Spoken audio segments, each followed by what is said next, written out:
सारे अस्पताल को 24 घंटे शुरू करने की मांग को लेकर जीवनधारा संघ ने जनहित में बड़ा आंदोलन करने की चेतावनी दी है। बता दें कि जनहित में जीवनधारा संघ के राष्ट्रीय अध्यक्ष गोविंद पांडे एवं राष्ट्रीय युवती सचिव सारिका ताई नायडू ने आर्य कॉलोनी में स्थित अस्पताल को क्षेत्रीय जनता के लिए 24 घंटे शुरू करने हेतु एक प्रेस कॉन्फ्रेंस किया और क्षेत्र के नागरिकों के विभिन्न मांगों को लेकर सरकार को अवगत कराया है। अगर उनकी मांगों पर सरकार ने 9 जनवरी तक ध्यान नहीं दिया तो आने वाले दिनों में आज़ाद मैदान में उक्त संस्था बड़ा आंदोलन करेगी, ऐसी चेतावनी संस्था द्वारा दी गई है। पेश एक खास रिपोर्ट। क्योंकि वहाँ से 6 से 7 किलोमीटर की दूरी पे ट्रॉमा हॉस्पिटल है, वहाँ जाने के लिए टाइम लगता है। हम लोगों ने 11 नवंबर 2021 को आंदोलन किए थे। वहाँ पे भी आमरण उपोषण नहीं किया था, लेकिन वहाँ के जो सीओ थे उन्होंने आके हम लोग को उठाया था। वहाँ की जो सीनियर पीआई थी ज्योति देसाई, उन्होंने आंदोलन तोड़वाया था। 6 मुद्दे हम लोग ने दिया था उनको, जो हमारे ये 6 मुद्दे हैं। पहला मुद्दा, आर्य रुग्णालय पूरी तरह से 24 घंटे चालू करें। दूसरा है, रुग्णालय को महानगर पालिका की देखरेख में करे और महाराष्ट्र सरकार ही चलाए और ये जल्द से जल्द ये सेवाएं चालू करे। तीसरी, आर्य रुग्णालय हर तरह की मशीनरी हो, जैसे sonography machine, X-ray machine, MRI machine, ambulance इत्यादि मशीनरी यहाँ पे उपलब्ध हो। चौथी जो थी, आर्य रुग्णालय में कोई भी समस्या हो, वहाँ की जनता के लिए नया हॉस्पिटल बनाए या महाराष्ट्र सरकार द्वारा यही हॉस्पिटल को बनाकर वापस अच्छी तरह से चालू करे। पांचवा मुद्दा था, आर्य रुग्णालय सिर्फ डेयरी वालों के लिए नहीं होनी चाहिए, यहाँ की जनता के लिए होना चाहिए, क्योंकि यहाँ की आबादी ज़्यादा है। और छठवां मुद्दा था हमारा, आर्य रुग्णालय सिर्फ महानगर पालिका या शासन के अंडर होना चाहिए, क्योंकि ये मतलब किसी ट्रस्ट को या किसी और को नहीं जाना चाहिए कि जो वहाँ की पब्लिक आदिवासी है उस तरह से लोगों से पैसे वसूले ना जाए।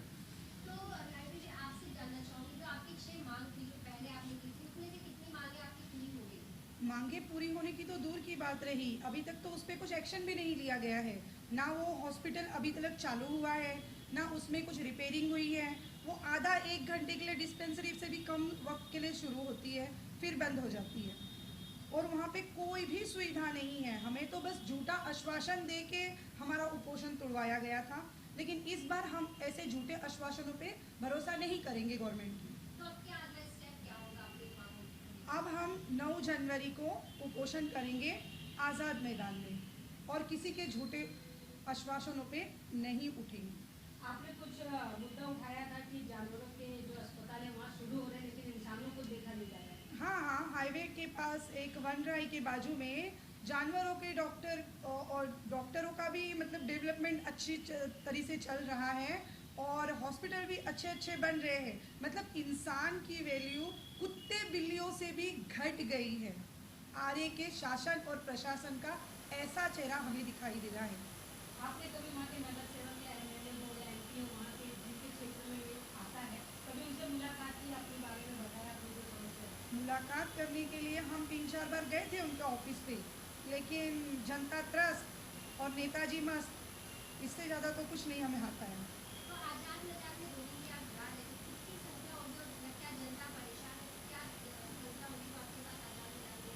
देखो, आज़ाद मैदान में जाने का हमारा जो मकसद, हमने इससे पहले 1 साल पहले आंदोलन किया था। उन्होंने हमें 6 महीने का टाइम दिया था, हमने उनको 1 साल दिया और 1 साल के बाद हमने लेटर डिस्पैच किया। यहाँ भी नए जो मुख्यमंत्री साहब आए हैं, अच्छा काम करे, उनको भी हमने लेटर दिया। 1.5 महीना हो गया, लेकिन हमें कोई रिजल्ट नहीं मिला। और जो आज़ाद मैदान जा रहे हैं, हम लोग ज़्यादा संख्या में होंगे, लेकिन यहाँ पे पुलिस वालों का कहना है कि कोरोना बढ़ रहा है, बहुत सारी चीज़ें बढ़ रही। तो हम लोग इससे पहले भी जो आंदोलन किए थे वो कोरोना के टाइम पे ही किए थे। तो चाहे हमारी संख्या चाहे 4 की होगी या 400 की होगी, हम लोग आंदोलन करेंगे और जनता के लिए मतलब जो भी चीज़ें वो रिजल्ट लेकर आएंगे।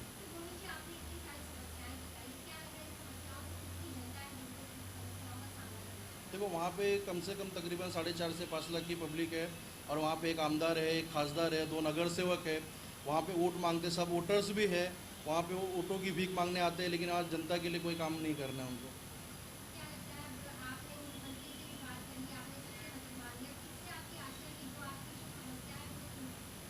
देखो, ये हमने अभी तो सबको लेटर डिस्पैच किया है, मुख्यमंत्री साहब को, उप मुख्यमंत्री को और ये तानाजी सावंत को, जो हमारे मतलब हेल्थ मिनिस्टर है।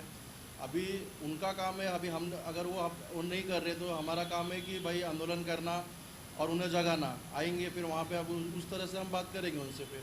तो आपकी क्या कितनी मांगे होंगी जो मांगों को लेकर आप 9 को आंदोलन करने वाले हैं, उससे पहले आपकी मांग बाहर की जाती है या ये आंदोलन नहीं होता?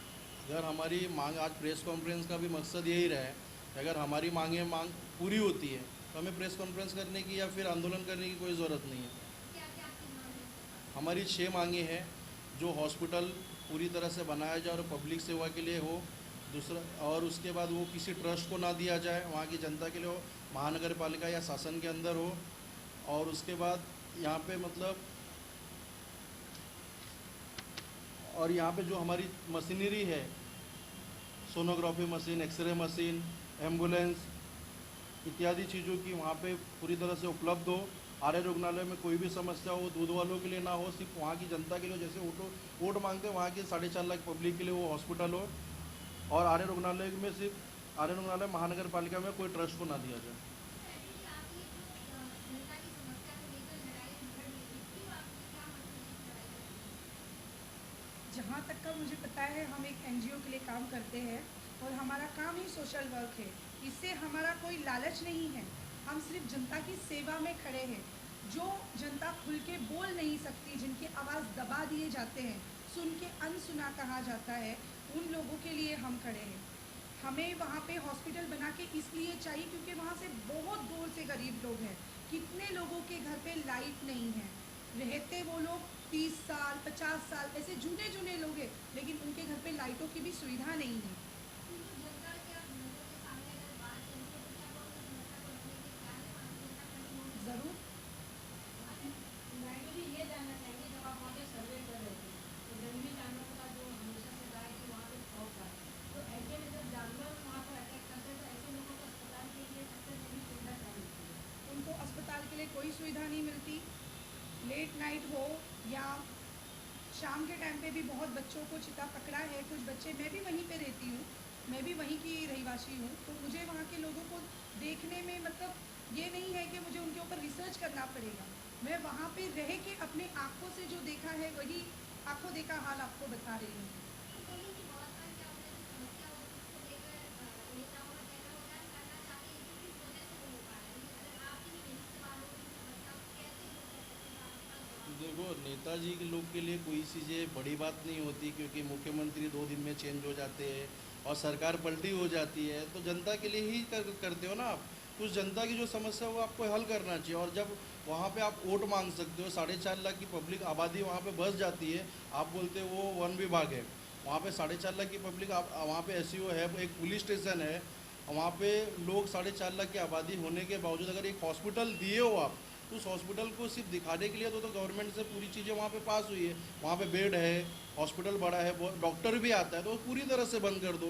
हमने तो इससे पहले भी एसईओ को बोला था, अगर आप उस समस्या को हल नहीं कर सकते तो हमें हमारी एनजीओ को दे दो, हम फ्री में वहाँ पे हॉस्पिटल चालू करेंगे, हमें जगह दे दो। अभी तक आपके एनजीओ ने क्या क्या काम किया है?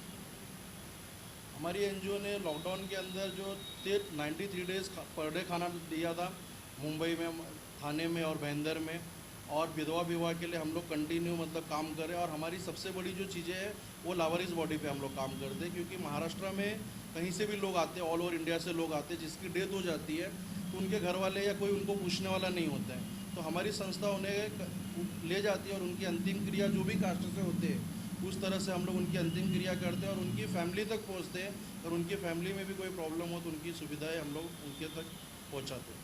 तो 9 जनवरी को जो आप आंदोलन मोर्चा करने वाले हैं उसके लिए किस तरीके की तैयारी होगी और कहाँ कहाँ से लोग जुड़ेंगे? क्योंकि हमारे यहाँ से पालघर के लोग हैं, थाना के हैं, गोरेगांव के हैं, मुंबई के, घाटकोपर के, और दूर से भी लोग आ सकते हैं। लेकिन वहाँ पे पुलिस वालों ने जिस तरह से हम लोग को बोला है कि 50 से ज़्यादा लोग नहीं लाना, फिर भी हमारी कोशिश होगी कि हम लोग 100-150 लोग तक लेके आएंगे। और आपको लगता है कि इस तरीके से अनशन करने से आपकी मांग पूरी होगी? अनशन जब तक अगर चालू रहेगा, जब तक हमारी मांगें पूरी नहीं होगी तब तक हम लोग अनशन तो तोड़ेंगे नहीं। और अगर वापस कोई आश्वासन झूठा दिया गया है तो फिर मंत्रालय का घेराव करना बाकी रहेगा। कुछ अपील करना चाहते हैं लोगों से? आरे की जनता से बस इतनी अपील करना चाहेंगे हम कि खुल के सामने आए। जितना बुरी बात है अत्याचार सहना, उतना ही करना है।